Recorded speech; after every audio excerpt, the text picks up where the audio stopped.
The sprawling, slate-colored waters surrounding the Korean peninsula during the early 1950s were more than just a vast strategic battlefield.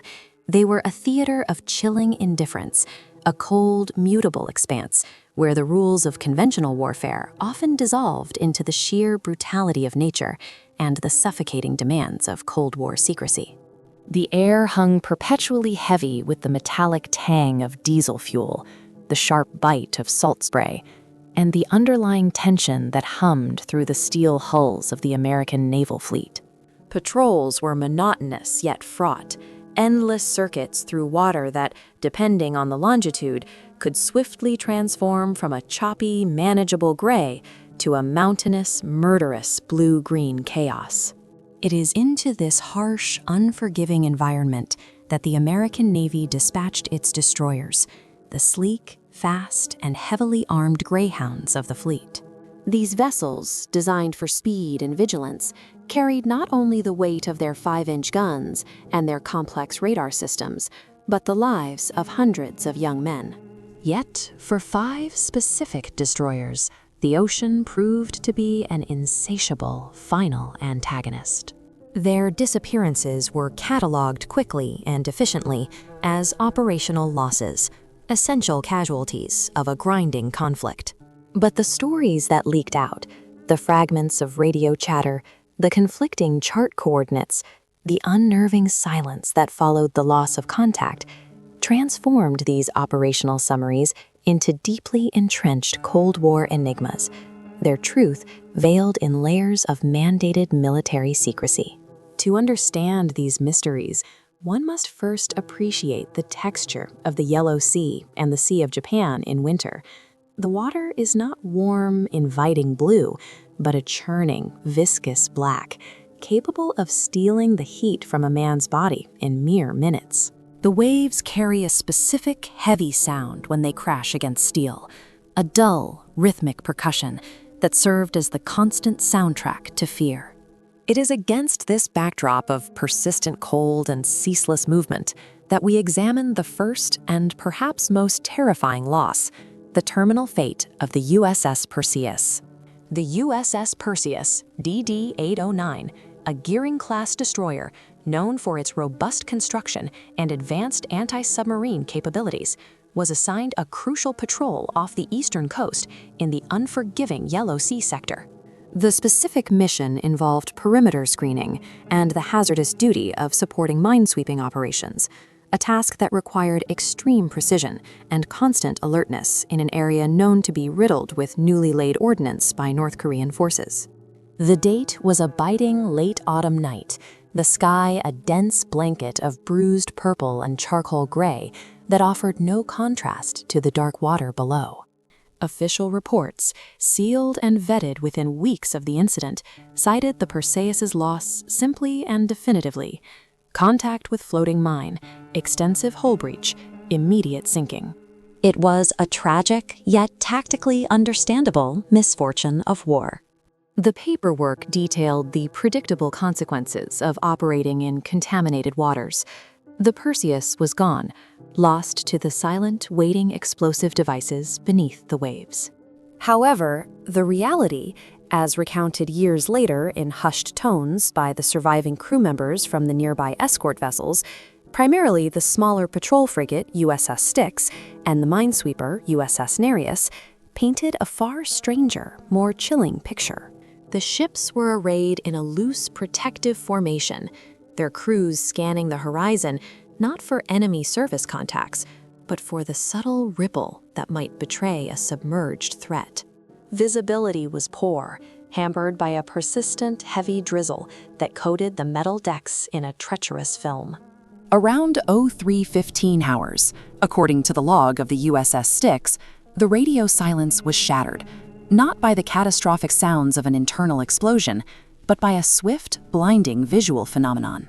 The surviving officers described a sudden, intense flash of light originating precisely where the Perseus had been cruising, approximately 300 yards off the Styx port bow. This was not the searing orange-red burst of high-explosive ordnance, nor the blinding white flare of burning fuel.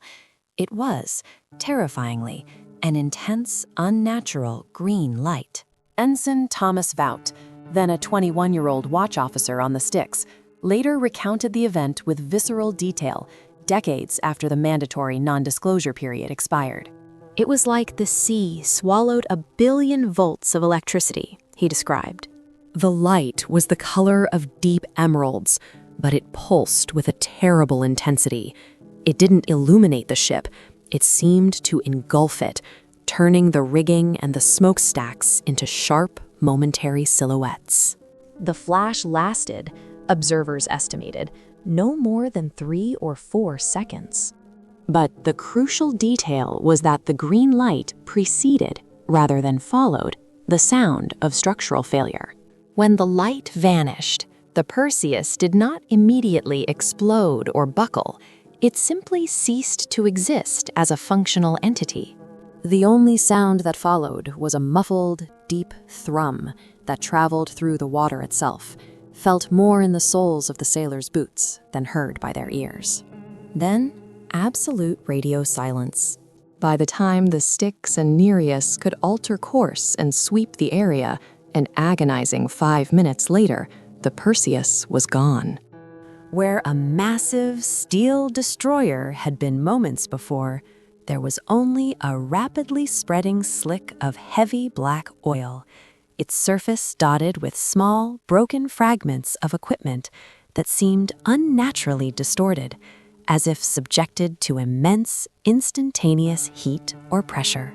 There was no large section of hull, no identifiable bow or stern floating in the debris. The wreck vanished so quickly, so cleanly, that the prevailing theory shifted from a simple mine strike to a catastrophic, unique structural failure, perhaps caused by a chain reaction explosion in a main magazine. But what caused the green light?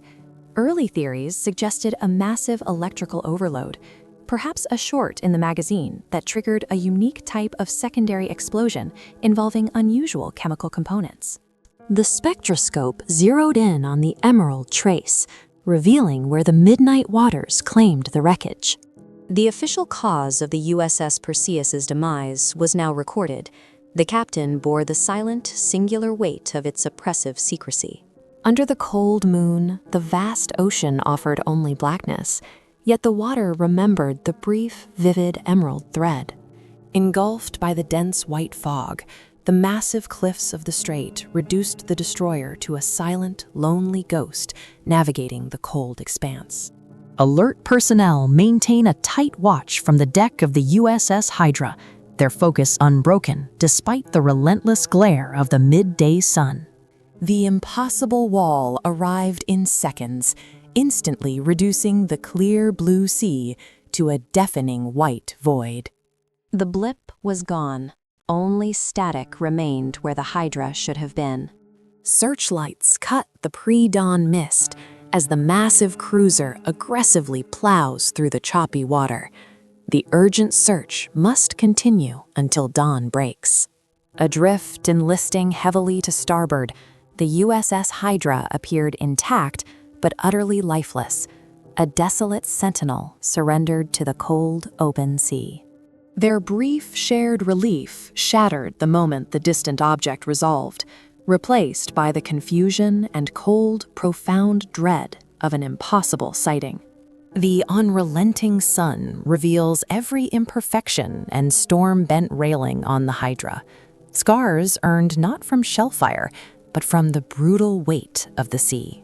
The salvage crew motored toward the listing destroyer, the warship's massive, covered lifeboats remaining tightly secured to the davits, a testament to a silent, sudden abandonment.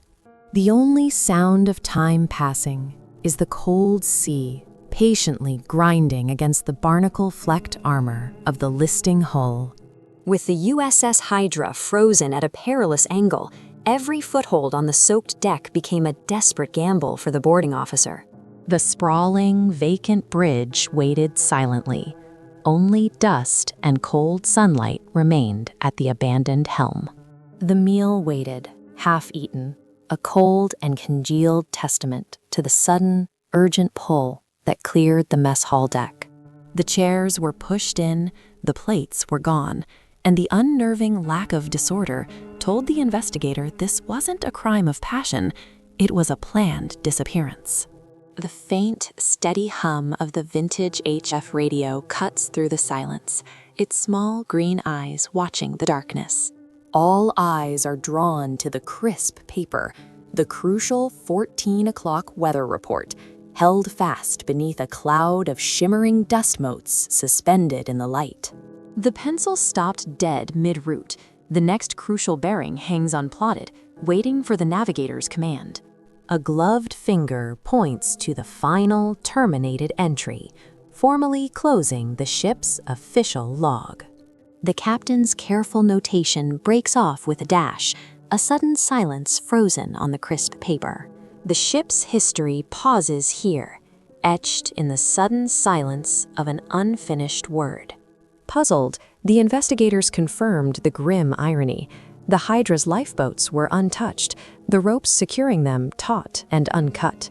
The investigators stood alone in the dark, the bridge's current quiet, betrayed only by the spectral images of capture flickering within the radar's glass. The surface was disturbingly clean.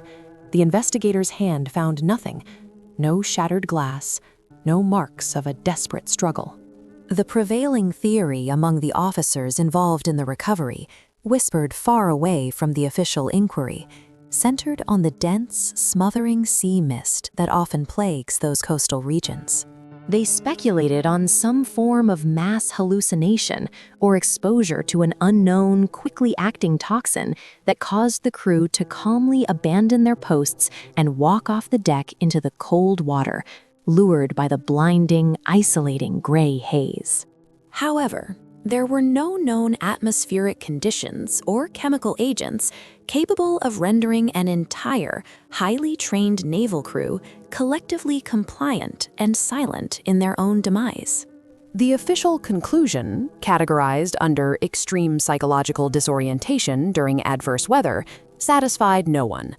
The Hydra was eventually towed to port, scrubbed clean of its mystery, and deemed a functional loss. But the image of that empty ship, the stale food, the mid-sentence log entry, and the secure, untouched lifeboats remains one of the most chilling maritime disappearances of the Cold War. A testament to the fact that sometimes the void itself is the primary antagonist. The narrative now shifts inland, closer to the deeply hostile shores of the Korean landmass, where the third mystery unfolded, the rapid, silent vanishing of the USS Orion DD-814. A loss steeped not just in maritime peril, but in high-stakes political espionage and the intense pressure of highly classified operations. The USS Orion was not on routine patrol. She had been assigned to the furthest edge of the restricted perimeter, operating under strict radio silence orders. Her mission was critical: reconnaissance patrol near a sensitive, enemy-held coastal zone believed to be housing new shore-to-ship missile capabilities supplied by the Soviet Union. The Orion's task was to loiter, listen, and gather electronic intelligence, a task requiring nerves of steel and absolute discretion. Operating in such close proximity to hostile land required the crew to live in a state of perpetual, low-grade terror. Every sound was magnified, every radar ping scrutinized. The atmosphere aboard the Orion would have been suffocatingly tense, the faint, rhythmic vibration of the engines muffled. The lights dimmed to minimize visibility, the sailors speaking in hushed tones below deck. The deck plates, perpetually damp and cold, would have transferred the constant thrumming anxiety up through the soles of their boots. On the night of its final transmission, the Orion was navigating waters notorious for their shallow depth and unpredictable currents, pushing the envelope of her operational limits. Tonight, the sea became glass, holding the sharp, cold fire of a million distant stars.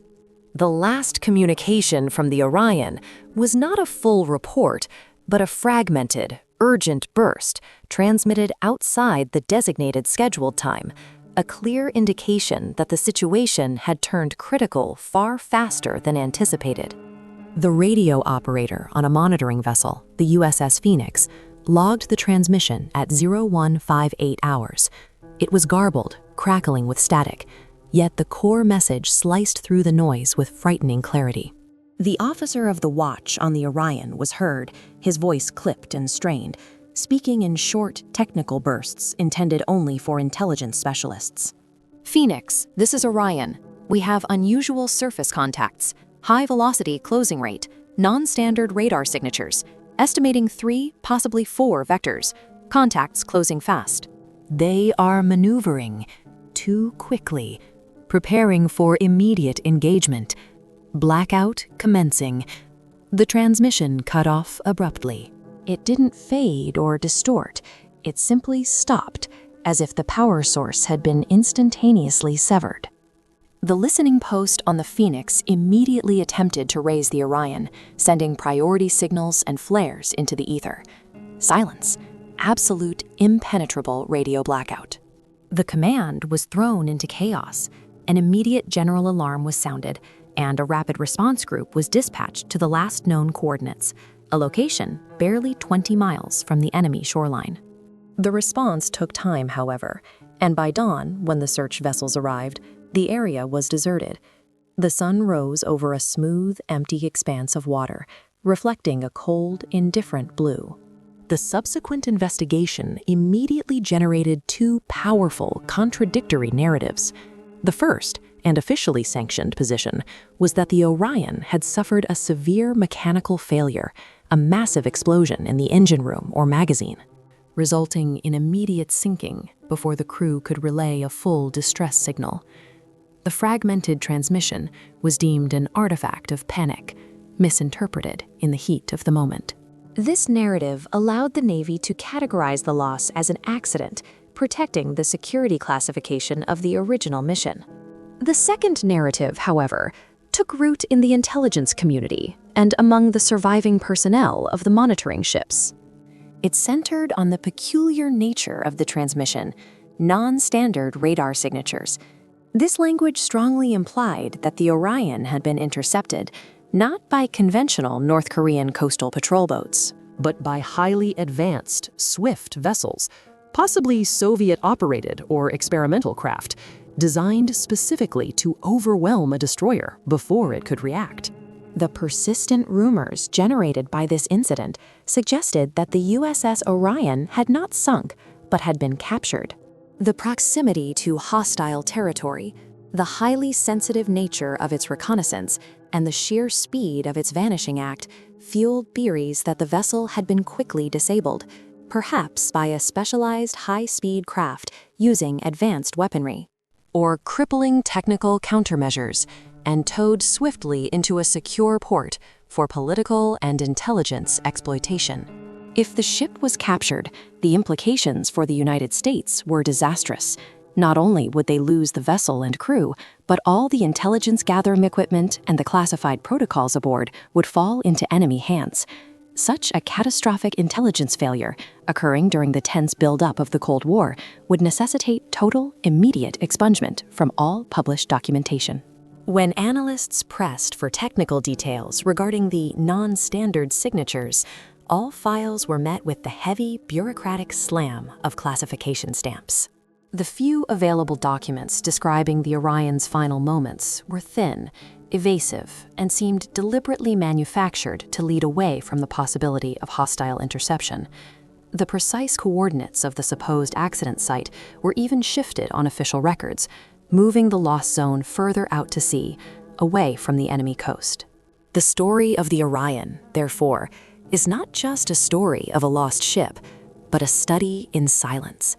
The silence of the radar scream after the transmission cut, the silence of the empty water where the search party scoured, and the ultimate, deafening silence imposed by the Cold War security mandate, which buried the fate of 275 American sailors under layers of governmental redaction, leading to the inescapable conclusion that the vessel, and perhaps its entire crew, became an unwilling pawn in a high-stakes intelligence exchange. The fourth mystery moves us away from the immediate threat of enemy action and into the realm of pure, terrifying natural power. The loss of the USS Vela DD-816 off the northern reaches of the Korean Peninsula is a stark reminder that even the most robust structures of steel are ultimately fragile against the raw, indifferent violence of the northern Pacific environment. The USS Vela was operating far north in the Sea of Japan, performing screening duties for an aircraft carrier group. This region is known for its rapidly mutable, highly aggressive weather systems. Unlike the slow, predictable changes of the Atlantic, the weather here can shift from benign blue to murderous gray in the time it takes to brew a pot of coffee. The Vela's operational logs prior to its loss reflected standard autumn weather: moderate swells, cloudy skies, temperatures hovering just above freezing. The crew was settled into the monotonous routine of sea duty, the decks damp but manageable, the ship riding the swells with expected stability. The meteorological anomaly that claimed the Vela was not a tropical typhoon, but a sudden, violent cyclonic squall, a weather event that materialized with such speed and intensity that it defied the known predictive capabilities of the time. Modern analysis, using archived pressure readings, suggests a convergence of high and low pressure systems created a localized, hyper-accelerated storm cell, a catastrophic monster confined to a relatively small area. The first indication of trouble was not a gradual increase in wind speed, but an instantaneous, massive drop in barometric pressure, followed by a blast of wind that went from 20 knots to over 90 knots in less than 10 minutes. The air, typically clear and sharp with cold, suddenly smelled coppery, thick with ozone, preceding the physical violence. Within minutes, the USS Vela was engulfed. The wind didn't just howl, it attained a specific high-pitched shriek that was reported by nearby vessels before their own communications were severed. The sea surface, moments before a manageable choppy gray, exploded into chaos. The waves were not swells. They were described by one surviving transmission as moving mountains, gray-green walls of water that achieved terrifying heights, surging uncontrollably and randomly. A destroyer, though large, is inherently vulnerable when hit broadside by a wave exceeding its freeboard, the distance from the waterline to the main deck. When a wave impacts with the force of tens of thousands of tons of water moving at highway speed, the integrity of the steel hull is severely tested. For the Vela, the assault was unrelenting. The accounts pieced together from subsequent reports suggest a series of immediate, critical failures. Steering controls likely became unresponsive as the rudder was momentarily lifted clear of the water by the savage trough, only to be hammered back down by the next crest. Then came the tearing sound. Steel, for all its strength, has a breaking point. The mountainous waves, perhaps 40 to 50 feet high, struck the Vela not just once, but in relentless succession. The sheer concussive force began to twist and disassemble the hardened hull. Sailors who have survived such extreme conditions describe the sound of a ship breaking up as utterly unique, a grotesque symphony of tearing, shrieking, and crushing metal, amplified by the water and the wind. It is a sound that conveys not just destruction, but finality. The Vela succumbed in minutes. The speed of the event was the key factor in its total loss. The crew had barely enough time to secure loose gear, let alone transmit a coherent distress signal or prepare emergency systems. The ship, designed to withstand torpedoes and shell fire, was defeated by hydraulic pressure and torque, the overwhelming power of water attempting to flex the solid steel hull beyond its yield point. The last official transmission from the Vela was not a distress call, but a single, terrifying phrase logged by a distant communication station. "We are broaching, unable to hold. May G. before the line dissolved into a rushing roar of static, presumably the sound of the vessel's radio mast being ripped away by the storm. When the squall miraculously cleared a few hours later, the ocean was eerily calm again, though the swells were still immense and churning. The search aircraft found very little. There were no large intact pieces of the Vela. Instead, the surface was strewn with thousands of smaller items, life jackets, fragmented wooden debris, and small chunks of metal that looked as if they had been sheared rather than exploded. This fragmentation provided the horrifying evidence of the storm's power. The Vela was not capsized or sunk intact. It had been pulverized, disassembled by the sheer, devastating might of the northern Pacific environment, confirming the fragility of man's creations against the fury of nature. The incident served as a grim meteorological case study, illustrating the devastating speed with which ocean conditions can transition from navigable to fatal. While there is no Cold War conspiracy attached to the Vela's destruction, its rapid, total annihilation is a mystery of raw hydrodynamics and atmospheric violence, leaving behind only the terrifying silence of absolute destruction.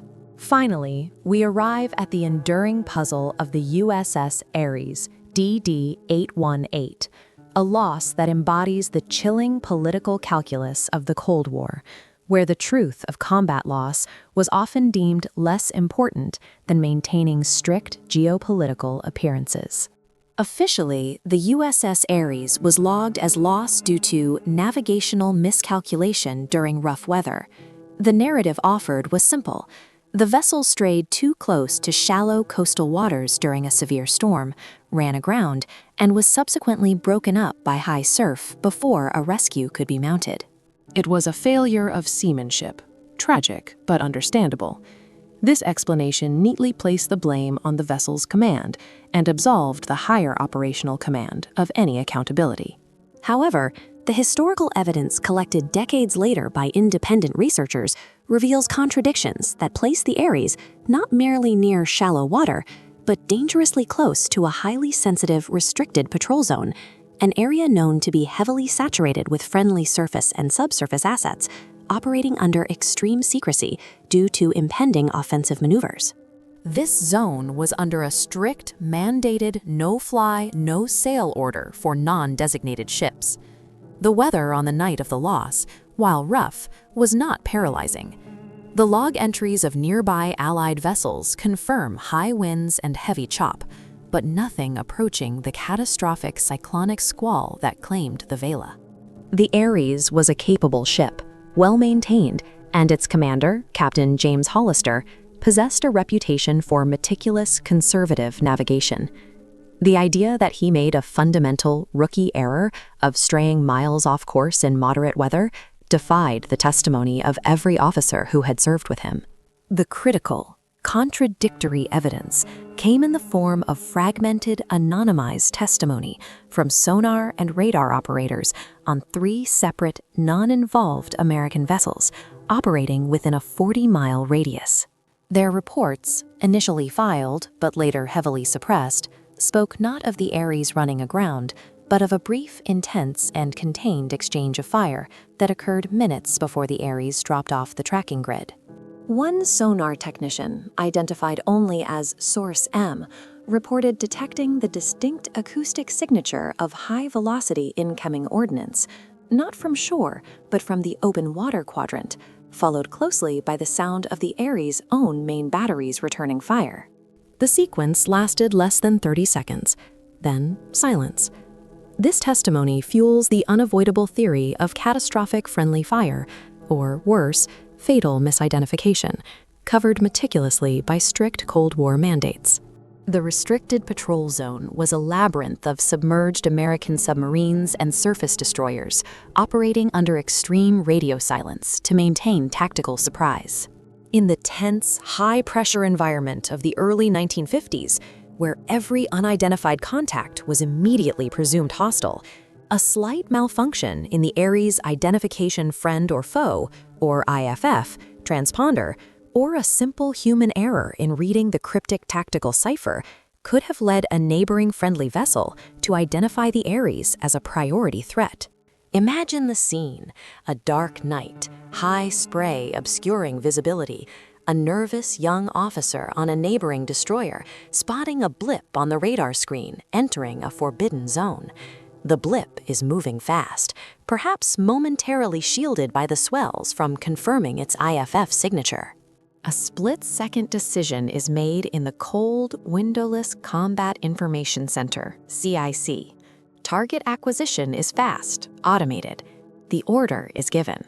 The resulting ordnance, naval gunfire perhaps, the high-velocity 5-inch shells of a contemporary destroyer, would be devastating. A salvo of shells could cripple a vessel instantly, resulting in a rapid, non-survivable sinking that would leave little trace beyond small debris. The immediate response from command was not a search and rescue, but a swift, coordinated effort to lock down all communication and operational logs concerning the restricted zone. The fact that the Ares was definitively placed, through secondary evidence, closer to the restricted zone than the official accident site confirmed the suspicion of a deliberate obfuscation. To admit that a U.S. naval vessel was lost to friendly fire would have been a political disaster, undermining troop morale, risking the careers of senior officers, and potentially revealing the strategic layout of the restricted operations. In the black and white world of Cold War mandates, admitting error was often seen as a greater threat than preserving the truth. The official investigation into the Ares was short, conclusive, and utterly dismissive of any alternate theories. The file was stamped, sealed, and archived. However, the handful of operators who heard the radio silence and the brief sounds of the engagement, and who had seen the real coordinates of the Ares, carried the unsettling knowledge that their comrades had been silenced not by the enemy, nor by the indifferent sea, but by the nervous finger on a friendly trigger, buried forever beneath layers of classified paper and political expediency. These 5 maritime losses, the Perseus, erased by an unnatural green light, the Hydra, deserted in a shroud of fog, the Orion, silenced and potentially captured near hostile shores, the Vela, pulverized by the brutal indifference of a rogue storm, and the Ares, tragically misidentified and destroyed by friendly ordnance, cast long, enduring shadows over naval history. They are more than just statistics in a casualty report. They are testaments to the complex, unforgiving environment of the Korean theater. The sea off the Korean peninsula remains cold, deep, and silent. Its vastness serves as the ultimate archive for these 5 vessels. Their precise resting places remain cold cases, locked beneath the churning blue expanse, the true circumstances of their final moments submerged as completely as their steel hulls. Each destroyer represents a unique conflict between man, machine, nature, and the impenetrable curtain of military secrecy, ensuring that the complete truth of their vanishings will likely remain one of the most compelling and frustrating chapters in the forgotten history of the Cold War.